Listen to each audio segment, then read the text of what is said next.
How does one go from CEO to activist, from fighting in the suites to fighting in the streets?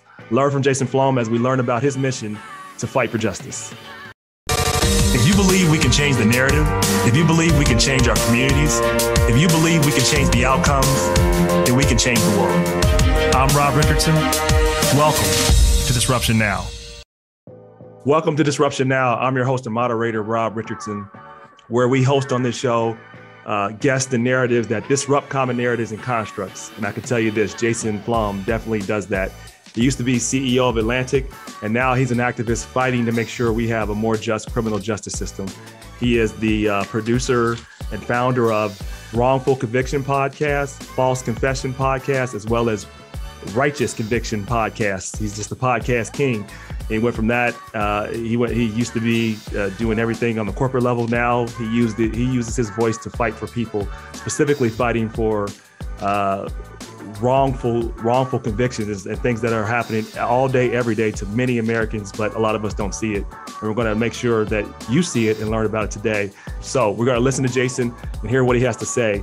And it's just so interesting to me that we see these repeated injustices go over and over and over again within our society, within America, but yet it's still underappreciated how unjust, how unfair, how cruel our system is. But as you're going to see on the other side, we need to do more about it. And I hope you come out more informed and more engaged than ever. How you doing, man? I'm doing well. 8 hours of sleep, 6 espressos, one nice long walk with the dog, and now I'm here with you. So, I'm living the dream. Good to see you, brother, man. And always great connecting with another warrior in justice. I think you're more in the cause than me. I do all I can, but you've dedicated all of your time to this. So I just want to let you know that we appreciate it. And I really want to dive into how you got into this, because you went from the corporate suites to fighting in the streets, as I said earlier. So like how does one make this transition? Because you were CEO of Atlantic Records, I believe that's correct. And now you have a podcast that's all about making sure you are exposing the recurring injustices that happen within our criminal justice system, so-called justice system. And that's all you do now. So talk to me about that transition from that life to this life, because that's quite the transition. Yeah, listen, I still have one foot squarely in the music business. I mean, people identify me more now with the sort of good work that I do than with the good work that I've done on the music side, I guess you could say. Good with a capital G as opposed to a lowercase g. Right.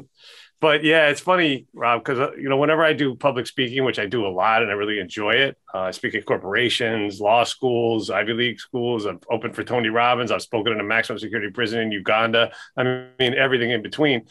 But I always start off by saying this is a story of my crazy journey from wannabe Jimi Hendrix to chairman and CEO of 3 of the biggest record companies in the world. But more importantly, from being a drug addicted college dropout to a pioneer in criminal justice reform, because it is more important at the end of the day.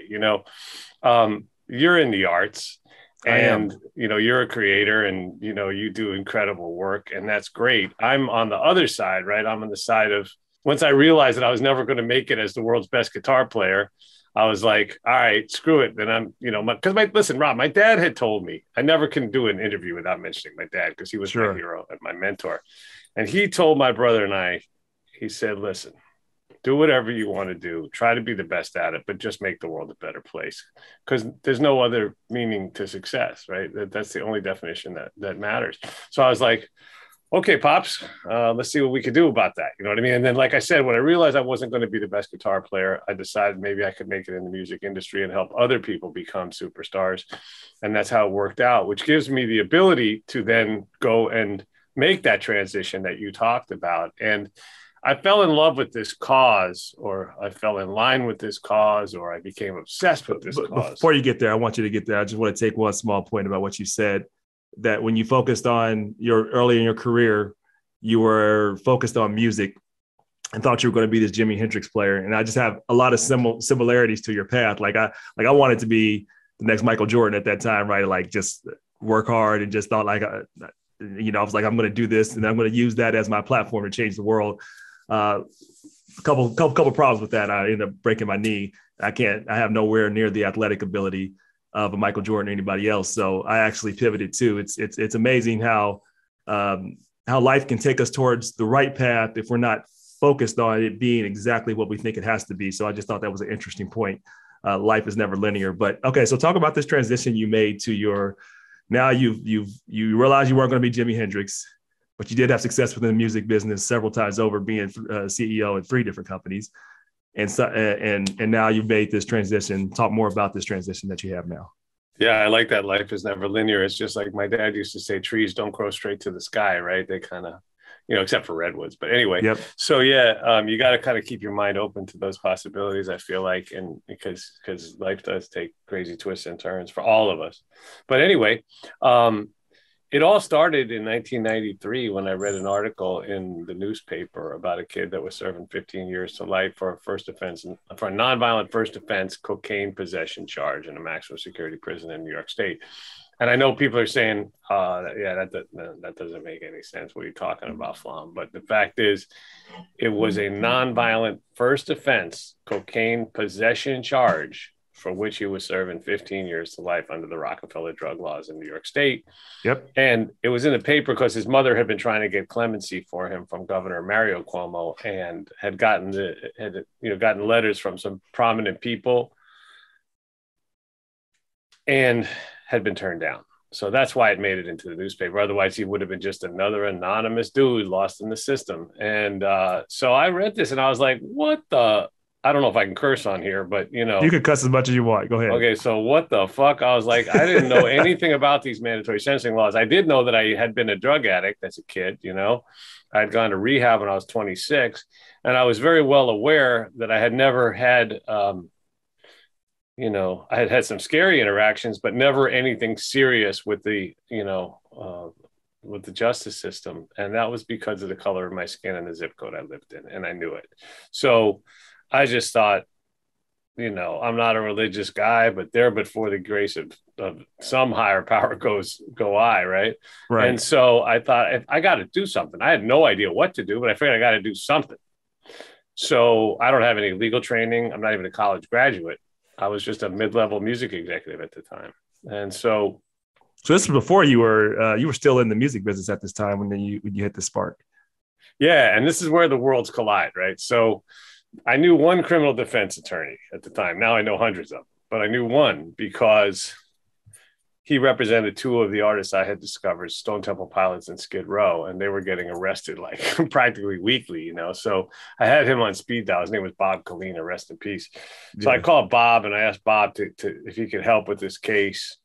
By now I had spoken to the mother of the incarcerated guy, Shirley is her name, and she had basically given up hope after getting turned down. He had been in for over 8 years already. He happened to be the same age as I was at the time. So I really saw myself in him, and because I had been in the wrong place at the wrong time so many times, and it could have happened to me. So I'm sure a lot of people are nodding their heads at home right now going, yeah, that could have been me too. So, because, you don't have to be deep in the drug trade. You could just be, like I used to get my Coke when I was addicted to that stuff. I used to get in the car with the guy who was selling it. He used to drive around and make all these, and had we been pulled over and all that stuff was in the car, and you both go, it's not mine. It belongs to both of you. That's the end of it. It doesn't matter if it's his car or you're a passenger or you just got in. That's something people do not understand. I don't think have full appreciation for how just crazy our drug laws are, to your point, right? That I think is really just important to stop at, right? If you're in the car, you don't even have to be doing the drugs. It's somebody else that has the drugs in your car. You're both liable. Like they just assume that you both are guilty and you both go to jail. Like it doesn't even matter what you did. And especially true if you're Black. Well, go ahead. It could be 5 of you, and all the drugs belong to all of you. It's like unless somebody goes, oh no, those are mine, which nobody ever does, right? No. So anyway, so Bob agreed to take the case pro bono, even though he said it was hopeless. And somehow or other, he calls me up about a month later. He found some loophole. He said, it won't work, but I'm going to try. And then another 5-6 months after that, we end up in a courtroom in Malone, New York. I mean, this is so long ago that I still had a mullet. Okay. I mean, I'm not even kidding about this. And I wish I was. And I got the pictures to prove it. And so they bring this kid into the courtroom in shackles, right? Like he's Charles Manson or something, right? I mean, he's got his legs chained. You know the drill. I do. And I'm like, wait, isn't this a nonviolent first offender? Doesn't it seem like a little bit of overkill, you know? But anyway, the arguments go back and forth. I have no idea what's going on, like, because I'm new at this, new as could be. And I'm sitting there holding his mother's hand, Shirley, her husband, Stan, is there on the other side, probably squeezing her hand so tight I can't imagine. And the judge bangs a gavel down and sends the kid home. And I was like, what? Like when the judge made his ruling, Bob comes kind of scurrying over, right? And I'm like, Bob, what just happened? And he goes, we won. I was like, what? He was like, we won. I was like, get the fuck out of here. That's the craziest thing I've ever heard. So I was like, oh my God, I have a superpower. You know, like I didn't have a superpower to play guitar. We know that. Right. I definitely can't dunk a basketball with my 3-inch Jewish vertical leap. So I was like, okay. And maybe I'm exaggerating that too. But so I was like, I want to do more of that. That was a feeling that I wanted to have again and again and again. Yeah. I mean, when we talk about these laws, it's crazy how fast we got here and just how absurd the laws are. And so you implied about cocaine, powder cocaine versus crack cocaine, and the fact that you'd have to get, you know, when these laws were first created, I think you had to have 100 times the amount of powder cocaine than it was crack cocaine. You had very little bit of crack cocaine. And we know crack cocaine was for poor people and Black people, and powder cocaine were more usually white people and other establishments. Like I remember this in law school, and I didn't use drugs. I'm not judging anybody, but I didn't. But I remember literally going into parties and people would literally be inhaling cocaine. And it was something that people knew was happening. The clubs knew were happening. Officers would be there and it'd be no big deal. Right. And they would just let it go. But, you know, everywhere you go in certain neighborhoods, your neighborhood is occupied and you are assumed to be guilty no matter what. And you get searched every single second. You have very little rights. And I think people are really surprised that this happened. And what I do know is that I think during the George Floyd murder, when that happened in the protests, and people saw the amount of interactions and the amount of power that our criminal justice system has is to suppress people's rights, it surprised some people. So I hope people were awakened by that fact. But I would like to ask you, what fact surprised you? What shocking fact or reality surprised you the most about our criminal justice system that just really hit it for you? Like, wow, I can't believe this is actually happening in America. Like what stood out for you? What stands out for you? I'll throw a couple of statistics your way that you may be familiar with, but I bet a lot of people that are listening are probably not. No matter how woke you are, these statistics will probably shock you. The one that probably is as mind-blowing as any of them is that the United States incarcerates Black people at 6 times the rate per capita of South Africa during apartheid. So let's just chew on that for a second. Chew on that for 1 minute. Say that one more time, because I think it was really important. Yeah. So the United States incarcerates Black people at 6 times the rate of South Africa during apartheid. Of course, that's per capita. Now, you know, as crazy as that sounds, when you drill down inside the numbers and you look at the fact that we have, 4.4% of the world's population, but 25% of the world's prison population, right? And I'm going to say these slow because it's a lot, but we also have what's inside of those numbers is we have 33% of the world's female prison population. So imagine that if you're a woman in prison in the world, there's a 1 in 3 chance you're locked up in a cage in America. And a lot of women, a big percentage of women in America are in prison for crimes that never even happened.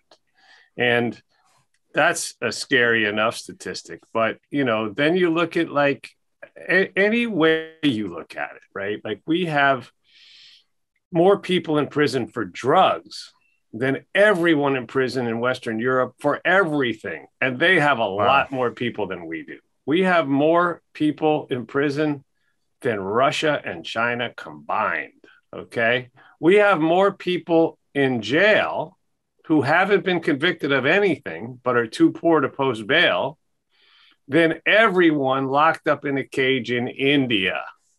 Wow. Okay. India's got about 4 times as many people as we do, between 3 and 4 times as many people as we do. And we've got more people, get that, I'm going to say it again, more people that haven't been convicted of a crime that are right now, while we're sitting here having this conversation, they are stuck in a disgusting, violent, dirty, nightmarish hellhole, separated from their children, from their family, from their church, from their school, from their job, from sunlight, from exercise, from their dog or cat if they have one, from every basic human need is unmet in these jails, which in most cases are more violent and more oppressive, more punitive than maximum security prisons, because there's no recreation. There's no law library. There's no school. There's no anything except for anger and frustration and a powder keg of people mixed up together. People who are violent, people who are nonviolent, people who are innocent, people who are guilty, people who are gang members, people who are not. And I use gang members very cautiously because we tend to categorize people as gang members that aren't. So many times in America, we can't have I can't let myself throw that around loosely. So. Yeah, but I want to get back to something else, Rob, because I don't want to bog everybody down with statistics. But that feeling that I had all those years ago, 1993, when Stephen Lennon was sent home, it's a feeling that I wish I never had to have, because I wish there weren't all these people in prison and we didn't have to go get them out. And I hate that I can, only help 1 or 2 or 10 or 50 at a time or whatever it is, because the problem is so vast. Yeah. I literally wish I could take the entire prison system in this country and turn it upside down, shake it, and everybody go home, go back to your life, go try to rebuild, what's left of it. And let's go and then scoop back up the people who are really dangerous, of which. Well, right. Because the goal of our prison system is supposed to be to help reform and rehabilitate and integrate people into society, not to create this caste system that separates people from us completely and forever, which is essentially what our justice system does. I mean, it creates 2 different levels of, say, these people and these people, you're not as equal as humans as us. It creates an apartheid. It really does.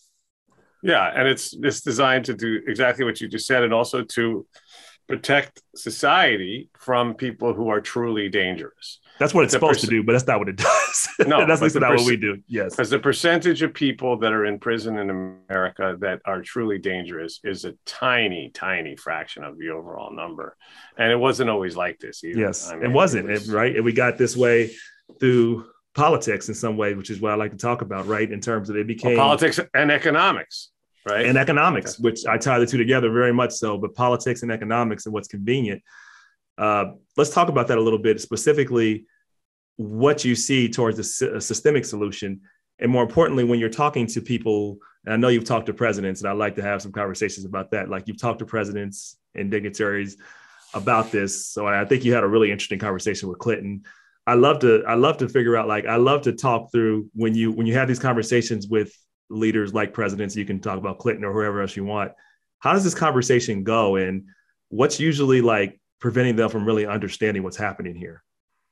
I want to talk about that, but before we do, I want to just I wanted to reference back to that 1993 Sure, feeling, go right? ahead. Because last night or yesterday afternoon, I got a text from an attorney for a guy named Vincent Simmons, who was on my podcast. Wrongful Conviction is the podcast. And Vincent, one of the more powerful interviews I've ever done. He's been in prison for 44 years in Louisiana, totally innocent. He's there because he was a classic To Kill a Mockingbird type of case, I guess you could say. He was accused by 2 young white sisters of all sorts of horrendous acts against them. Yeah. It was abundantly clear from day one that they made up the story. They didn't even report it till weeks later. And, what seems to be the case is that they were engaged in these activities with their cousin, who was older. And they didn't want to fess up to that. So, this like I said, this story is as old as time. The cousin's brother, I believe, was one of the investigating officers. Laborde is a family down there, a very powerful family in this area. And so obviously he wasn't going down for it. And Vincent, when he went to the police station and wouldn't confess, was shot in the police station by the officers. Yeah, they shot him in the police station and missed his heart by an inch. You can't make this shit up, right? And he, of course, was sentenced to life without parole. He's been in, like I said, since, 44 years. What even is that? You aren't even close to 44 years old yet, right? So no, I'm getting close. I'm getting close. But it's unimaginable. So I got a text yesterday from the attorney, Justin Bonus, who said, he sent me a clip from Instagram. He said, thought you may want to watch that. You have been a major part in getting us some traction, bro, with 5 exclamation points. God willing, Vincent gets out soon. Got a hearing on the 14th. Maybe you and Vincent get an early present. He was on CBS this morning. I'm getting the chills, where the sisters admitted that they made it up. Wow. Okay. So it should be instant. We should be done. We should be done, but it don't work like that. No, we know. But now, listen, I mean, we've got too many cases where, the evidence has completely fallen apart, and yet the person remains in prison, where there's DNA that proves they're innocent, where there's the witness, the only witness, changes their story, whatever it is, they still keep you in if they can. So, so back to your question. So you come back to that question, because we'll come back to the question about the presidents. I'm going to separate that. Let's come back to that, because I want to go down this rabbit hole of some of these unjust cases, since we're there right now. I want to talk about some cases in Ohio, if that's okay. Yeah, please. Yeah. And then I do want to come back. I'm actually going to ask you questions about the president and Kim Kardashian. But since we're on this part of the subject of really discussing some of these specific facts, I want to talk about, I would be remiss being from Ohio and having a good amount of our audience from Cincinnati, Cleveland, and Columbus to not address what's going on here in Ohio. So there are a couple of Ohio cases I definitely want that I think people should just hear and understand the basics of what's going on, just to give you some sense of how bad things are. And, there's one that there's a couple I want to go over that I know you're working on. So the Kevin Keith case, as well as the John Jones case. And let's start with Kevin Keith. And I think just explaining the facts of what's happened in that case and just how outrageous it was. I think people just need to hear, because it doesn't even sound believable. It sounds like something you'd see on a Netflix drama, but this is the United States of America's criminal justice system. So Kevin Keith, tell us a little bit about him. Yeah, it's the United States of Ohio right here. I mean, and not to pick on Ohio, but because you can pick on Ohio when it comes to this, it's fine. Yeah, look, Ohio is bad. There's a lot of states that are terrible, but Ohio is not a beacon of light in this area by any stretch of the imagination. Kevin Keith's case, this goes back, about probably close to 30 years now. And what happened was there was an individual who was apparently running a robbery and drug ring with some local cops, and the feds were investigating it. And this guy came to find out that this investigation was going on and went to the home of somebody who he believed to be the informant to kill him. Fortunately for that guy, he wasn't home. But unfortunately, 6 members of the family were in the home at that time, and all 6 of them were shot. 3 died, 3 lived. It was a, gruesome situation. Obviously, 3 of them were children. And the issue seems to have been that the authorities were not in any mood to arrest the actual perpetrator, who I believe was known to them at the time, because he had information on them that could have been extremely inconvenient to come out, right? So they had to get a scapegoat. Obviously, when a case like this is high profile as it was, you got to get somebody, right? I mean, there's a saying in the legal system in this country, a body for a body. In this case, it was a body for 3 bodies and 3 other grievously wounded people. So they picked up a local, they were just basically looking for a black guy they could arrest, from what I can tell. There was a guy named Kevin Keith who had moved to town recently and had been picked up for, I think, possession of a joint or something like that, going back to the previous conversation. So he was in their system. And he was railroaded in ways that are, really unbelievable. I mean, they made up a phone call that they claimed the victim made from the hospital to which identified him. Of course, when the phone records came out, there were no phone calls made from the hospital. Later on, there was someone who called and identified a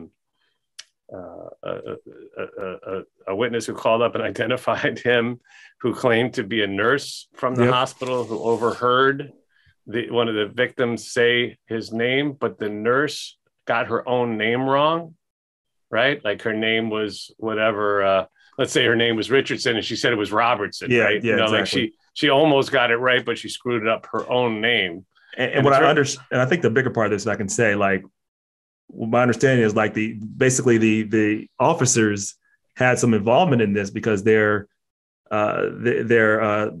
informant is involved in this, and it actually kind of complicated the situation. Like I do think it's important for people to understand, like, there was like that officers were involved in this as well and have been kind of sticking close to the story because of that. I don't know all the particulars and facts on that part of it, but I know we talked about that. And if you remember that part, I think it's important just to bring that up.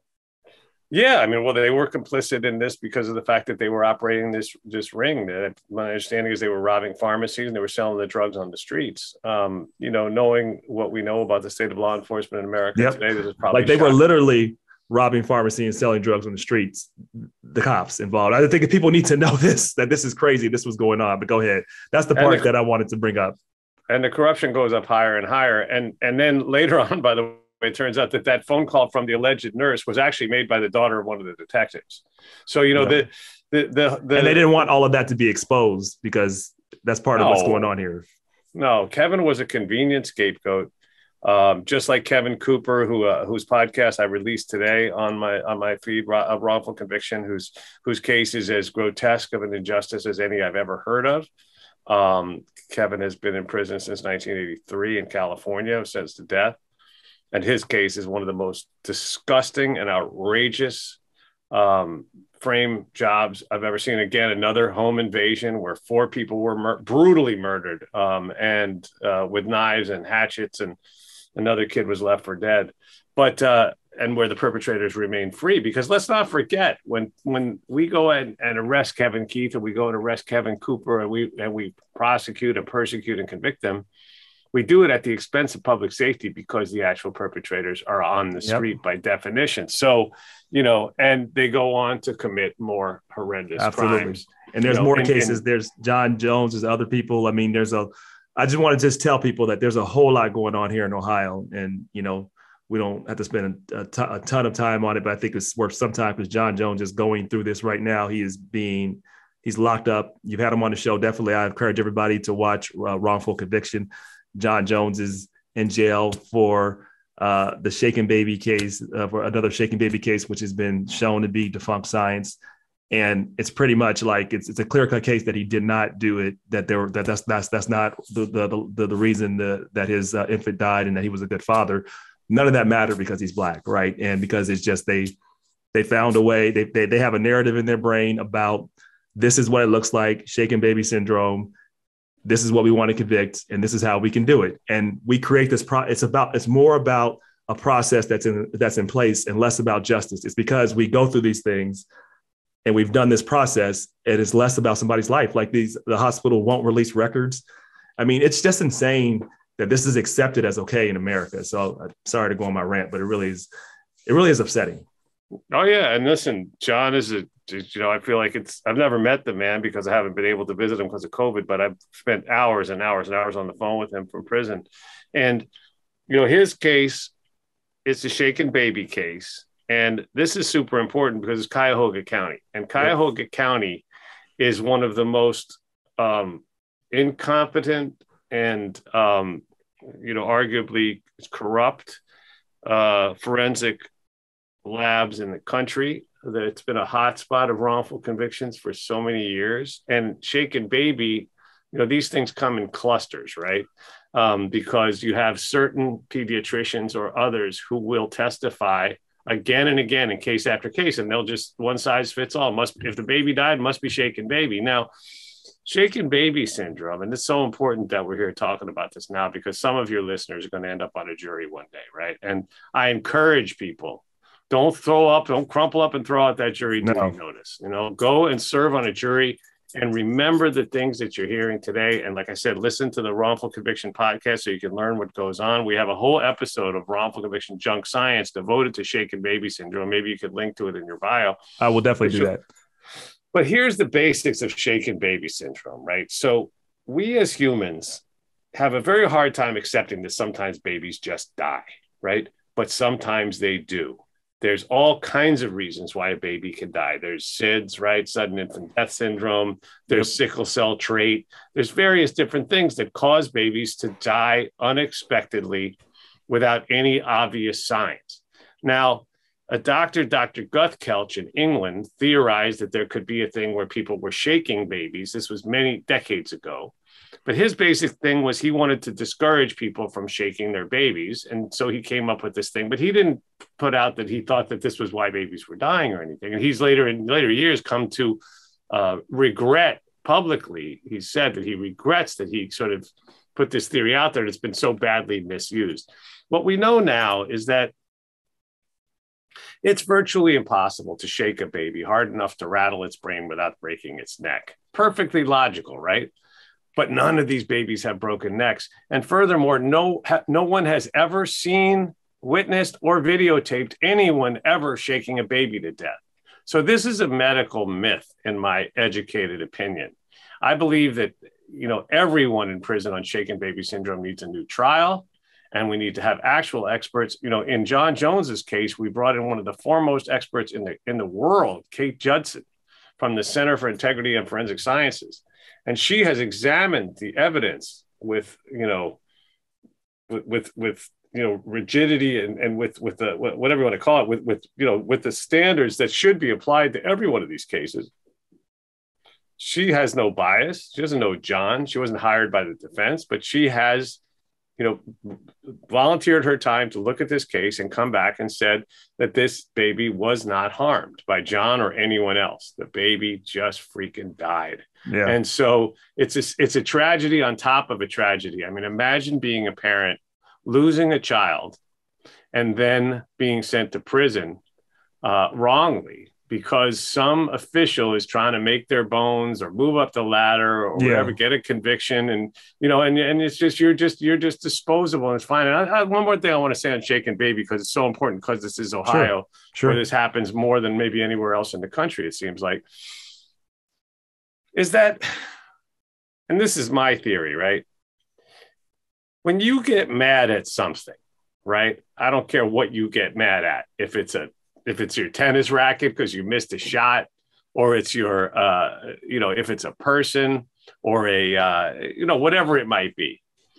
We don't shake things when we're mad, right? We throw them, we hit them, or we kick them. That is our instinct when we're in a moment of, real rage, right? Nobody takes their golf club and shakes it like, you golf club, you hit a bad shot. No, people fling it. You've seen it on TV, right? Exactly. You shouldn't. No one should do that. But it's a relatively benign activity as long as you don't hit anybody else. But the fact is, shaking is an unnatural act. And furthermore, I will say this. I ask people to just think logically in case you ever end up on a jury. Let's say these are normally women that are convicted of shaken baby syndrome, caretakers, daycare providers, or parents or grandparents. Now, how the hell is a woman, let's say it's a 120-pound woman or whatever, I don't care if she's 175 pounds. I'm 175 pounds. If I want to hold something that weighs about 12, 15 pounds or 20 pounds out at arm's length, you can't shake something if you're holding it close to you. It's impossible. Right. So you want to tell me that somebody is so strong that they can hold something out at arm's length and shake it which way? This way, this way? Your arms, my arms are tired from holding nothing. Try to hold your arms out at that length for a minute and I'll give you a yoga certificate. You know what I mean? Because it doesn't make any freaking sense. But these fucking, people get up on the stand. They say, I'm a pediatrician. I was licensed by this, that college, blah, blah, blah, blah, and that medical school. And people go, oh my God, this guy really knows what he's talking about. And the next thing you know, the jury is like, and the juries, most of the jurors have babies of their own, and they don't want to believe that this can happen from natural causes. Yeah, yep, I agree. Part of the problem is, Jason, is that the media has put this false image up about how our system works, right? You know, law and order is like, you see prosecutors are always protecting. Not to say this don't sometimes, because sometimes they do, and officers are always protecting. But what they don't show you is that sometimes they're just in there just to check the mark. Like, let's just I need a certain amount of convictions to move up. And sometimes they don't show you that, you know, our police force gets paid more money just for convictions. It doesn't matter if people are guilty. They get money. We're incentivized to do injustice within our criminal justice system. And so how we've painted things are not accurate, right? And so people have this image that is false about how things actually work within our system. And I think we have to do everything we can to make sure they see reality as it is, not this false narrative that we've made in the media that, you know, all cops are superheroes. No, some cops are superheroes. Some cops are really bad people, right? And they do some really bad things. And we have to see cops, we have to see prosecutors, and we have to see our system as it is, not how we want it to be. No, and the same is true with CSI and these other shows, right? I mean, I think they should do multiple seasons of every one of these shows where they undo all the wrongful convictions that they claimed were right, because it's you're right. It's giving people a false sense of security. I know it's entertainment, and but I don't know whether people can separate that. And I think it does create a narrative. Look, fortunately, in recent years, I think people have started to understand with Making a Murderer, with Serial, with So Many, The Staircase, with my show, Wrongful This is the power of podcasting, right? I tell people this is the power of what I call Web 2. It's democratized to some extent voices in media, and that's the power of what we have right now. Go ahead. You know, it's interesting because I have my phone next to me. I probably shouldn't, but you know, this is my life as it stands. You know, I'm getting a call right now from a guy who's in prison in Mississippi, 23 years into his sentence. A guy named Sharon Edwards, who was sentenced twice for the same crime, which doesn't make any sense. He got 20 plus 20 for this. He doesn't claim innocence, but he was sentenced to 20 years in state and 20 years in federal for the exact same crime. Wow. And I got a call from a guy in Sing Sing just a few minutes ago, Bruce Bryant, who's as innocent as could be. And then the only other text I have here since we've been on the air from someone who I call my little sister, Amanda Knox, is sending me baby pictures, which is great. Wow, really, Amanda Knox just hits you. Wow. Yeah, she's incredible. She's one of my favorite human beings, and her husband Chris is just he's awesome too. He has a great book called Deliver Us that he wrote, a novel. It's funny as fuck. But anyway, and the baby's name is Eureka, but that's beside the point. So, which I understand that considering what she's been through. So anyway, so back to Ohio. So look, in Ohio, John Jones is demonstrably innocent. He needs to come home now, today, you know, quick, fast, in a hurry. You're right to say, Rob, that the hospital has refused to release the records that could exonerate him very quickly, I believe, which would show that the baby had a previous medical condition and explain why this tragic death happened. Rob, meanwhile, has been separated from his other two kids all these years and has been subjected to, you know, the worst that our prison systems have to offer. You know, yet he remains optimistic. He's not angry or bitter. He just wants to have, you know, this wrong righted. And then there's others in the system in Ohio. Anthony Oponovich. Again, Anthony was on my podcast. Anthony was on death row for almost 35 years before DNA proved he was innocent. And then on a technicality, after 17 months home, they went and scooped him up and put him back in prison on death row, even though the DNA has proved he's innocent. Wait, so DNA proved he was innocent. He came back home and they sent him back to jail for what reason? So like, I'm just I know the story, but just, if someone's listening while they're driving right now, you might want to pull over because you're going to be like, you might not be able to, you know, you might lose control of the wheel when you hear this. So Anthony Oponovich was convicted on the flimsiest of evidence of a horrible, horrible crime. And after well over 3 decades on death row, the DNA was finally tested. The DNA, which the prosecution had insisted didn't exist. They said it was lost or whatever it was, but there was no DNA, but there was. And I guess under mounting pressure, somebody had sent it to a lab to be tested. It came back and showed that Anthony was in fact innocent, just as he had said he was all this time. My understanding is that the prosecution then withheld that evidence, but somebody from the lab leaked it to the defense. And so the defense filed a motion. The motion was granted and Anthony was freed. So they're saying it was improperly filed. It was improperly received. That's what they're trying to argue, right? Here's the technicality, which I find stunning, which is that somebody in a position of power figured out, because I guess they had nothing better to do that day, that under Ohio law, the only person that can request the DNA testing is the person the prisoner, right? The person who is incarcerated for the crime. So what they're saying is Anthony should have requested the DNA that they had told him didn't exist. And had he done that, then he could remain free. But since he didn't, the DNA doesn't count. It's like, it doesn't count. You know, they're waving off the touchdown. You know what I mean, so to speak, right? Wait, I don't even understand. Like, what? So they're saying because he didn't request it and he should have requested it, how would he know? So why can't he request it now and it's just off? Like, I don't understand why would he still be there then?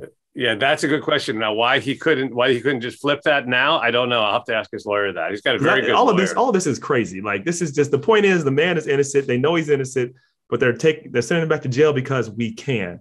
That's awful. Right. And it's not like he hasn't suffered enough. I mean, the man was in prison for, like I said, about 3.5 decades. He was home for 17 months. He's sitting on the lawn with his grandchildren, and a squad rolls up. Like he said, it was like a dozen cops or something. And there's Barry Sheck calling me from the Innocence Project. How do you like that? So yeah, this is just crazy. This is justice in Ohio. This is justice in America. In America, and it's just it's mind blowing. And I definitely want people to get involved with the Ohio Innocence Project. There's also the Alliance for Safety and Justice. There's also the Ohio Justice and Policy Center. Of course, learn about the wrongful conviction. You heard of these cases: John Jones, Anthony Oponovich, Kevin Keith. There are many. They are the names that we say today, but there are so many more names that are in Ohio, that are in Mississippi, that are in California, that are in New York, that are in the United States of America, because we decide to run our criminal justice system this way. One that doesn't care about justice. It cares more about numbers and locking people up. And it's something we must change. I want to get to some other, and we're going to make sure everyone has links in your bio to all three of your podcasts and all these organizations. So and let's not leave out Tyrone Nolan, another innocent man on death row in Ohio. I mean, Tyrone Nolan is, I'm going to say he's as innocent of this crime as I am. Okay. Like I guarantee you I wasn't in Ohio at the time, so don't come after me. But no, I mean, it's ridiculous. Like these people they're just there on death row. And we interviewed another guy from Ohio who actually was freed after 20 something years on death row. I'll tell you his name in a minute. I'm going to look it up, but okay. Yeah, we'll come back to that and let me know. We'll wrap. I want to talk a little bit about your meeting with President Clinton. I think it was interesting how you met him. And then I want to also talk about Kim Kardashian very quickly, because I know you've had her on the podcast. So Bill Clinton, it's kind of your first interaction with the president. Like, how did you end up meeting Bill Clinton and what, because Bill had played a big role in a part of this happening in terms of some of these laws. But so how did you meet with him and how did that work? How did that conversation go? I'm curious. Well, it came about because, when it was Joe D'Ambrosio. That's the other guy that we interviewed who actually fortunately has been exonerated. He spent, hold on, I'm going to tell you now. He was Joe D'Ambrosio. Yeah. He was, listen to this description of the episode from my podcast. 19-year-old Anthony Clan was stabbed to death in Cleveland, Ohio, September of 1988. Two men who had a lot to gain worked with detectives to spin a narrative claiming two other men, Joe D'Ambrosio and Michael Keenan, committed the murder on September 22nd. However, the victim was very much alive the following night. I mean, you can't make this shit up. Anyway, so the meeting with President Clinton came about because, this was during the election, the Gore versus Bush election, and my dad had been invited to an event with President Clinton, and he couldn't go, so I got to go. Sort of, I wangled my way in there, and I managed to get myself a seat at the table with President Clinton. And I got him engaged in a conversation about the drug laws. And he said to me, look, I believe if somebody breaks the law, they should go to jail, but they shouldn't spend the best years of their lives there. And I said, let's talk. Sounds like a very good political answer. Yeah, go ahead. Go ahead. Yeah, I said, let's talk about your brother. And he goes, I know. Yeah, his brother had been arrested for coke. And I know. A year in like a country club prison. And then, I said, today he would have been sentenced to a hardcore facility, and spent at least 8 years there. And anyway, I said to him, Mr. President, a month ago, you granted clemency to 5 people for serving time on these grub crimes. I happen to have a personal letter to you from one of them. I'd like to give it to you now. And so I did. He read part of it at the table, put it in his pocket. And I said, so, Mr. President, was a woman named Amy Poefel,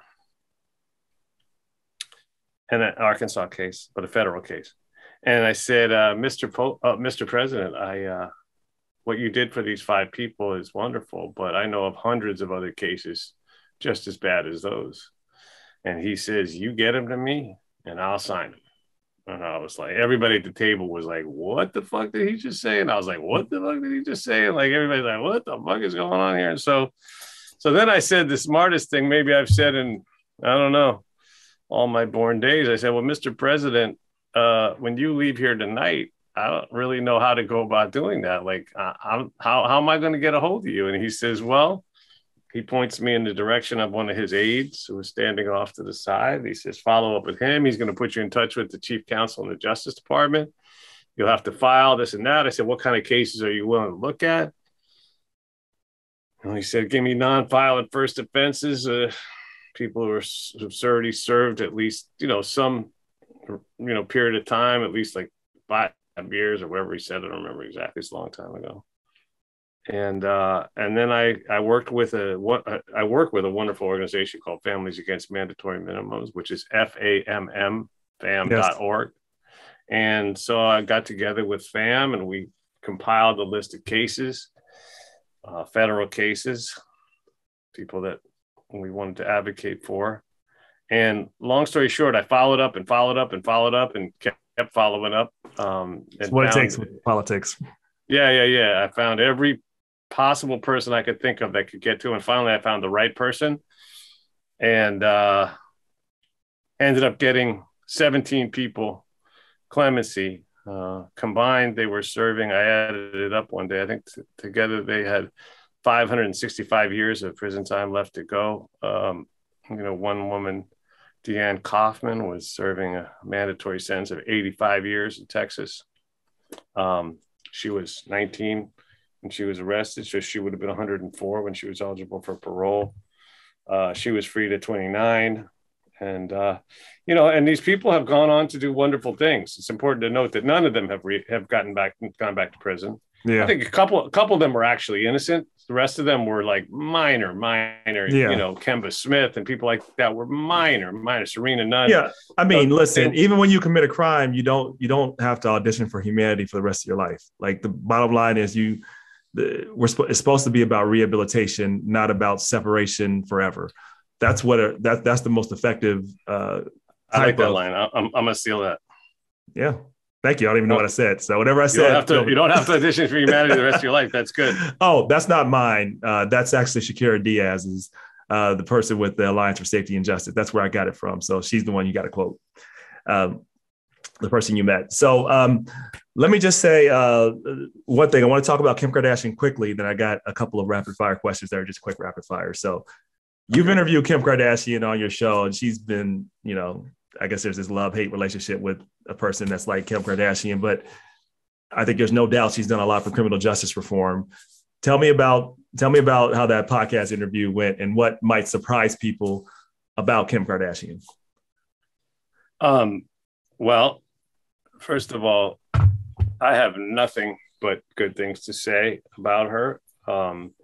She's been on my show twice or three times now. One time I just interviewed her at the time when she had, recently dived headlong into this arena. She showed up on time with no entourage, no drama whatsoever, was informed, was focused, and was just dynamite to work with. And the second time I had gotten my friend Scott Budnick involved in the Julius Jones case, and Scott reached out to Kim, and Kim got deeply involved in Julius's case. I mean, more so than anybody realizes. I think that that she has played a tremendous role in helping to prevent his execution. Yeah, she works with Sean Hawley a lot too. I know Sean Hawley's been on the show too. One of her attorneys. Okay, I don't know Sean, but I should. But anyway, so just one of her attorneys that's helped her through that case. Yeah, I don't know if it was that case, but helped her through others. I'll talk to you about that in a minute. But go ahead. I mean, Kim went and visited Julius in prison. She went and sat with the governor at his home, had dinner with his family, and that's just the beginning of what she did with Julius. And she has been just this work, as you know, Rob, once you start on it, and once she, like I did, was successful on her very first case. That fabulous woman that she was able to get the guy we used to call president, whose name I won't mention because I did. The person who was formerly president. Yeah, there we go. The evil orange clown. I mean, she managed to get him to. And she took a lot of slack for that. I remember Sean showed the point I was going to make with her lawyer. Sean showed up, that helped with that case, showed up with her to the White House when they did that. And everyone was like trying to give her slack. But I just tell people at the end of the day, listen, she got somebody out of jail that didn't belong in jail. Everything else is bullshit. Like, it doesn't really matter if she had to go to the White House to do it. Like, that's fine as long as we're serving our purpose, period. The woman's name was Alice Marie Jones. I had the privilege of giving a speech with her in Colorado. She's a fabulous woman, and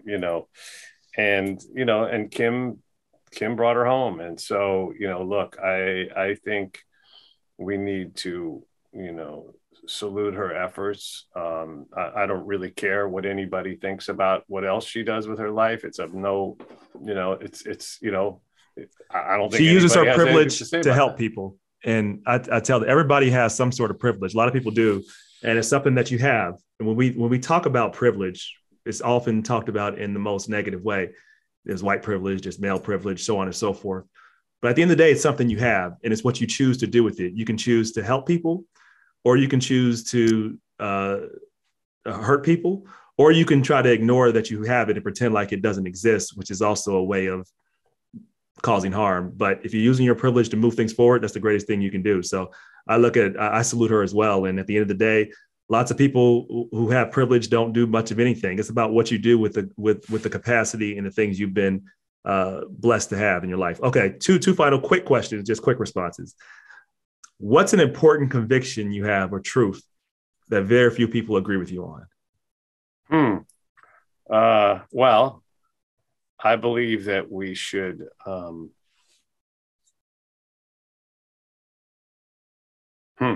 I got a couple, but I guess the one I'll focus on, because it's on point with what we're talking about, is I believe that we should not abolish prisons, but that we should release, and I believe we could do this safely, between 80 and 90% of the people that are in prison right now. Yep. And that we should devote those resources to things that actually matter and things that are proven to work to improve public safety and to uplift people instead of basically just squashing them. And that means everything from fixing the street lights in the ghettos to improving mental health, childhood education, picking up the garbage, like everything that we know actually works. That's what we should be doing. And and with that amount of money that we would save, and we currently spend almost $300 billion a year on police and prisons. And, police are not the answer and prisons are not the answer, and they go together. And I think an extension of that is that we should be taking the emphasis, that we should be debunking this myth that police are let's just say this: police equate.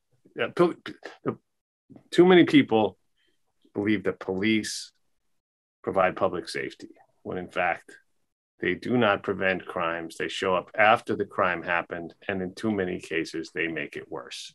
And they do that in a variety of ways. It's all on full display right now. The latest Amir Locke video is so profoundly troubling. But it's just one of countless incidents. And, we hear about the ones that are murdered. We don't hear about all the people that are beaten, that are maimed, that are pepper sprayed, that are, put into,